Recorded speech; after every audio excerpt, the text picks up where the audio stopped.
किसी कष्ट अथवा आपत्तिकाल से बचाव के लिए धन की रक्षा करनी चाहिए। धन खर्च करके भी स्त्रियों की रक्षा करनी चाहिए, परंतु स्त्रियों और धन से भी आवश्यक है कि व्यक्ति स्वयं की रक्षा करे। मैं तीनों लोकों, पृथ्वी, अंतरिक्ष और पाताल के स्वामी सर्वशक्तिमान सर्वव्यापक परमेश्वर विष्णु को सिर झुकाकर प्रणाम करता हूं। प्रभु को प्रणाम करने के बाद मैं अनेक शास्त्रों से एकत्रित किए गए राजनीति से संबंधित ज्ञान का वर्णन करूंगा। प्राचीन काल से हमारी यह परंपरा रही है कि ग्रंथ की निर्विघ्न समाप्ति के लिए ग्रंथकार अपने आराध्य का स्मरण अवश्य करता है। इसे मंगलाचरण कहा जाता है।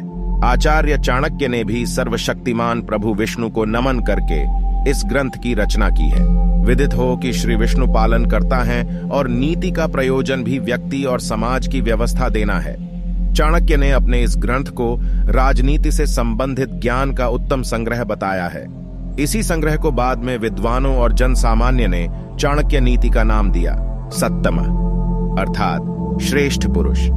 इस शास्त्र का विधिपूर्वक अध्ययन करके यह बात भली प्रकार जान जाएंगे कि वेद आदि धर्म शास्त्रों में कौन से कार्य करने योग्य बताए गए हैं और कौन से कार्य ऐसे हैं जिन्हें नहीं करना चाहिए।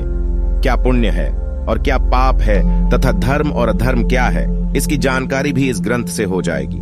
मनुष्य के लिए यह आवश्यक है कि कुछ भी करने से पूर्व उसे इस बात का ज्ञान हो कि वह कार्य करने योग्य है या नहीं, उसका परिणाम क्या होगा, पुण्य कार्य और पाप कर्म क्या है। श्रेष्ठ मनुष्य ही वेद आदि धर्म शास्त्रों को पढ़कर भले बुरे का ज्ञान प्राप्त कर सकते हैं। यहाँ यह बात जान लेना भी आवश्यक है कि धर्म और अधर्म क्या है। इसके निर्णय में प्रथम दृष्टि में धर्म की व्याख्या के अनुसार किसी के प्राण लेना अपराध है और अधर्म भी, परंतु लोकाचार और नीति शास्त्र के अनुसार विशेष परिस्थितियों में ऐसा किया जाना धर्म के विरुद्ध नहीं माना जाता। पापी का वध और अपराधी को दंड देना इसी श्रेणी में आते हैं। श्री कृष्ण ने अर्जुन को युद्ध की प्रेरणा दी, उसे इसी विशेष संदर्भ में धर्म कहा जाता है। अब मैं मानव मात्र के कल्याण की कामना से राजनीति के उस ज्ञान का वर्णन करूंगा जिसे जानकर मनुष्य सर्वज्ञ हो जाता है। चाणक्य कहते हैं कि इस ग्रंथ को पढ़कर कोई भी व्यक्ति दुनियादारी और राजनीति की बारीकियां समझकर सर्वज्ञ हो जाएगा। यहाँ सर्वज्ञ से चाणक्य का अभिप्राय ऐसी बुद्धि प्राप्त करना है जिससे व्यक्ति में समय के अनुरूप प्रत्येक परिस्थिति में कोई भी निर्णय होने की क्षमता आए। जानकार होने पर भी यदि समय पर निर्णय नहीं लिया तो जानना समझना सब व्यर्थ है। अपने हितों की रक्षा भी तो तभी संभव है। मूर्ख शिष्य को उपदेश देने, दुष्ट व्यभिचारिणी स्त्री का पालन पोषण करने, धन के नष्ट होने तथा दुखी व्यक्ति के साथ व्यवहार रखने से बुद्धिमान व्यक्ति को भी कष्ट उठाना पड़ता है। चाणक्य कहते हैं कि मूर्ख व्यक्ति को ज्ञान देने से कोई लाभ नहीं होता, अपितु सज्जन और बुद्धिमान लोग उससे हानि ही उठाते हैं।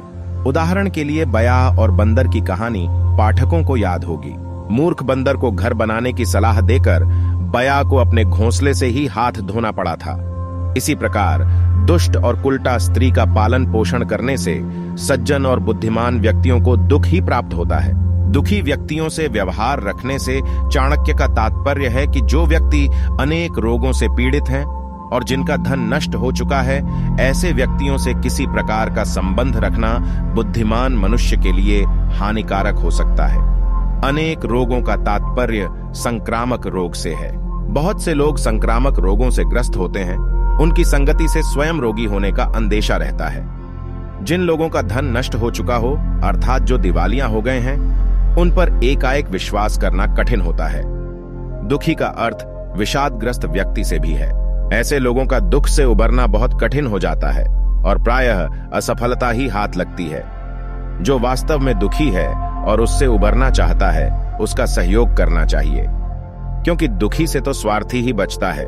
दुष्ट स्वभाव वाली, कठोर वचन बोलने वाली, दुराचारिणी स्त्री और धूर्त दुष्ट स्वभाव वाला मित्र, सामने बोलने वाला मुनहफत नौकर और ऐसे घर में निवास जहां सांप के होने की संभावना हो, ये सब बातें मृत्यु के समान हैं। जिस घर में दुष्ट स्त्रियां होती हैं, वहां गृह स्वामी की स्थिति किसी मृतक के समान ही होती है, क्योंकि उसका कोई वश नहीं चलता और भीतर ही भीतर कुढ़ते हुए वह मृत्यु की ओर सरकता रहता है। इसी प्रकार दुष्ट स्वभाव वाला मित्र भी विश्वास के योग्य नहीं होता, न जाने कब धोखा दे दे। जो नौकर अथवा आपके अधीन काम करने वाला कर्मचारी उलटकर आपके सामने जवाब देता है, वह कभी भी आपको असहनीय हानि पहुंचा सकता है। ऐसे सेवक के साथ रहना अविश्वास के घूंट पीने के समान है। इसी प्रकार जहां सांपों का वास हो वहां रहना भी खतरनाक है। न जाने कब सर्पदंश का शिकार होना पड़ जाए। अच्छा, तो अब दीजिए मुझे इजाजत, मिलते हैं अगले वीडियो में। जय हिंद, जय भारत।